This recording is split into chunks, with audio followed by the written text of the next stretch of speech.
ایران کے علاقے سروان میں 9 پاکستانیوں کا بے رحمانہ قتل۔ ایک تو یہ کہ جو ایران کے اندر ہوا ہے، جی 9 پاکستانی وہاں پہ سوچ سمجھ کر ایران کے اندر کارروائی کی ہے۔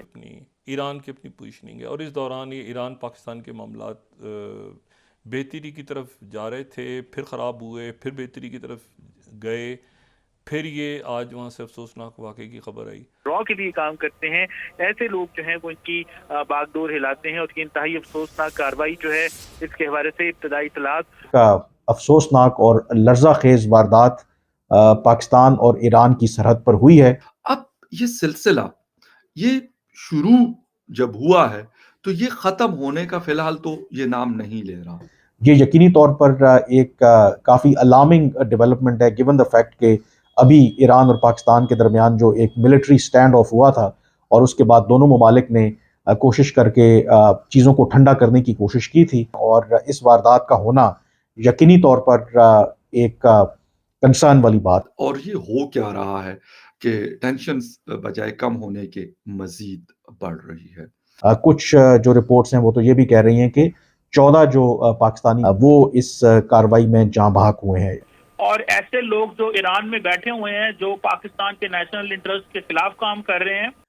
ابھی تک کسی تنظیم کسی گروپ نے اس اندوہناک واقعے کی ذمہ داری قبول نہیں کی۔ اپیرنٹلی یہ لگ رہا ہے کہ اس کا بدلہ لینے کی کوشش کی گئی ہے۔ نمستے دوستو، جے ہند۔ ہندوستان اسپیشل میں آپ کا سواگت ہے دوستو۔ پاکستان سے سٹے ایران کے دکشن پورو علاقے میں اگیات بندوق دھاریوں نے شنیوار کو اندھا دھند فائرنگ کر 9 لوگوں کی ہتیا کر دی۔ مرنے والے سبھی لوگ پاکستان کے ناگرک تھے۔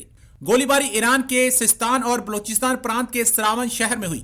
یہاں یہ لوگ واہنوں کو ریپیئر کرنے والی ایک دکان میں کام کرتے تھے۔ اس گھٹنا کے بعد تہران میں پاکستانی راجدوت محمد مدثر نے ایکس پر پوسٹ کرتے ہوئے مردکوں کے پریواروں سے شوق جتاتے ہوئے لکھا کہ سراون میں 9 پاکستانیوں کی ہتیا سے وہ گہرے صدمے میں ہیں۔ ساتھ ہی انہوں نے کہا کہ ہم نے ایران سے اس معاملے میں پورن سہیوگ کا آہوان کیا ہے۔ اس گھٹنا کے بعد پاکستان اور ایران کے سمبند ایک بار پھر سے خطرے میں پڑ گئے ہیں۔ پاکستان کے ودیش منترالیہ کی پروکتا ممتاز زہرا بلوچ نے کہا ہے کہ یہ ایک بڑی انہونی گھٹنا ہے۔ ہم ایران ادھیکاریوں کے سمپرک میں ہیں۔ ہم نے انہیں اس جگنیہ اپرادھ میں شامل لوگوں پر ترنت کارروائی کرنے کی ضرورت پر زور دیا ہے۔ اب پاکستانی میڈیا ایک بار پھر چرچا کر رہا ہے کہ پاکستان اور ایران کے حالات نازک موڑ پر جاتے ہوئے دکھ رہے ہیں۔ ایک تو یہ کہ جو ایران کے اندر ہوا ہے، جی 9 پاکستانی وہاں پہ آج ان کے جو پاکستان کے سفیر جو مدثر ٹیپو صاحب ہیں، انہوں نے صدر ابراہیم رئیسی سے ملاقات کی۔ میرے خیال سے ان کے وزیر خارجہ پاکستان بھی آ رہے ہیں، لیکن یہ افسوسناک واقعہ پیش آیا ہے۔ 9 پاکستانی وہاں پہ جو ہے ان کو وہاں پہ شہید کر دیا گیا۔ کیا یہ ممکن ہے؟ جو کچھ میں کہہ رہا ہوں، جو بات ہو رہی ہے، کیا یہ ممکن ہے یا یہ بالکل ممکن نہیں ہے؟ ایران کی اپنی پوزیشننگ ہے، اور اس دوران یہ ایران پاکستان کے معاملات بہتری کی طرف جا رہے تھے، پھر خراب ہوئے، پھر بہتری کی طرف گئے، پھر یہ آج وہاں سے افسوسناک واقعے کی خبر آئی۔ تو یہ اب اگلے چند دنوں میں یہ بات واضح ہوگی کہ کیا وہاں پہ سیز فائر ہوتا ہے اور کیا فلسطینی آزاد فلسطینی ریاست کا قیام کا۔ اچھا، اسی دوران الجیریا جو ہے اس نے اگلے ہفتے جو ہے وہ پھر دوبارہ اقوام متحدہ کا اجلاس بلا لیا، سیکورٹی کونسل کا، پھر اس میں جنگ بندی کی قرارداد پیش کریں گے۔ یعنی وہ دیکھیں نا، ملک جو ہے وہ رک نہیں رہے، ملک اپنا وہ پریشر اتنا بلڈ ہو رہا ہے۔ اسی دن ایک بہت بڑا انسیڈنٹ ہوتا ہے، زاہدان کا علاقہ ہے، سروان سٹی ہے، وہاں پر پاکستانی جو وہاں پہ مزدور لوگ تھے، لیبر کلاس تھی، وہاں پہ کوئی کام چھوٹے موٹے مزدوری کرتے تھے، جس جگہ پہ وہ رہتے تھے، رات کو ان کو ٹارگٹ کیا گیا اور 9 پاکستانی لوگ مارے گئے اور 5 جو ہے وہ زخمی ہوئے۔